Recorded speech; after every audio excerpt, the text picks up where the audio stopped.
Hi అండి, welcome back to makers world. ఈరోజు వీడియోలో ఒక tasty recipe chicken pasta or chicken macaroni ఎలా ప్రిపేర్ చేసుకోవాలో చూద్దాం.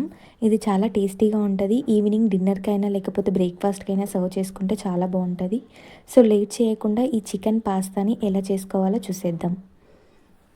ఫస్ట్ అయితే వాటర్లో కొంచెం సాల్ట్ అలాగే పాస్తాను వేసుకొని కొంచెం ఆయిల్ వేసి బాగా కుక్ చేసుకోండి. చూసారు కదా, ఈ వీడియోలో చూపిస్తున్నట్టుగా పాస్తాని బాగా కుక్ చేసి పక్కన పెట్టుకోండి. ఇప్పుడు స్టవ్ మీద ప్యాన్ పెట్టుకొని కొంచెం ఆయిల్ వేసుకోండి. ఆయిల్ కొంచెం వేడయ్యాక ఇప్పుడు ఇందులోకి ఒక 500 గ్రామ్స్ చికెన్ వేసుకోండి. నేను ఇక్కడ బోన్లెస్ చికెన్ తీసుకున్నాను. ఈ చికెన్ని ఆయిల్లో ఒక 2 మినిట్స్ బాగా ఫ్రై చేసుకోండి. ఇప్పుడు ఇందులోకి కొంచెం పసుపు అలాగే ఒక స్పూన్ సాల్ట్ వేసుకొని బాగా మిక్స్ చేసుకొని లో ఫ్లేమ్లో ఒక 2 to 5 మినిట్స్ కుక్ చేసుకోండి.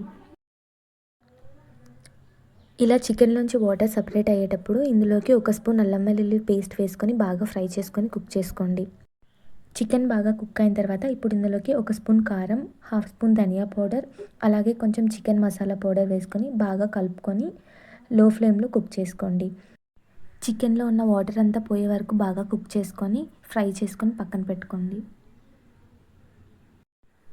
ఇప్పుడు స్టవ్ ఆన్ చేసుకొని ఇంకొక ప్యాన్ పెట్టుకొని ఇందులోకి కొంచెం ఆయిల్, కొన్ని ఆవాలు అలాగే మనం కట్ చేసి పెట్టుకున్న ఆనియన్స్ అండ్ పచ్చిమిర్చి వేసుకొని లో ఫ్లేమ్లో ఒక 2 మినిట్స్ ఫ్రై చేసుకోండి. ఇవి కాస్త ఫ్రై అయిన తర్వాత ఇప్పుడు ఇందులోకి 2 టమోటోస్ని ఇలా వీడియోలో చూపిస్తున్నట్టుగా పేస్ట్ చేసి వేసుకోండి. టొమాటోస్ని ఇలా పేస్ట్ చేసి వేసుకోవడం వల్ల మనకి పాస్తాలో మసాలా అనేది బాగా వస్తుంది. ఈ టొమాటో పేస్ట్ బాగా కుక్ అయిన తర్వాత ఇప్పుడు ఇందులోకి ఆల్రెడీ మనం కుక్ చేసి పెట్టుకున్న చికెన్ వేసుకొని బాగా కలుపుకొని ఒక 2 మినిట్స్ కుక్ చేసుకోండి. ఇలా చికెన్ పీసెస్ని ఈ టొమాటో పేస్ట్లో వేయడం వల్ల మనకు ఆ చికెన్ ఫ్లేవర్ అనేది బాగా తెలుస్తుంది. ఇలా ఒక 2 మినిట్స్ ఫ్రై చేసుకున్న తర్వాత ఇప్పుడు ఇందులోకి మనం ఆల్రెడీ కుక్ చేసి పెట్టుకున్న పాస్తాను వేసుకోండి. ఈ మసాలా మొత్తం పాస్తాకి పట్టేలా బాగా కలుపుకోండి. ఇలా మసాలా అంతా బాగా కలుపుకున్న తర్వాత ఇప్పుడు ఇందులోకి కొంచెం టమాటో సాస్ అలాగే ఒక spoon soya sauce, 1 spoon chilli sauce వేసుకోండి. మీ దగ్గర ఒకవేళ చిల్లీ సాస్ లేకపోతే మీరు స్కిప్ చేయొచ్చు, ఇది ఆప్షనల్. ఇవన్నీ వేసుకొని బాగా కలుపుకోండి. ఫైనల్గా చీజ్ని గ్రేట్ చేసుకోండి. అంతే, ఎంతో టేస్టీగా ఉండే వేడి వేడి చికెన్ పాస్తా రెడీ.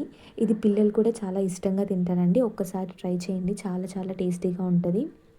వీడియో నచ్చితే please subscribe and follow for more.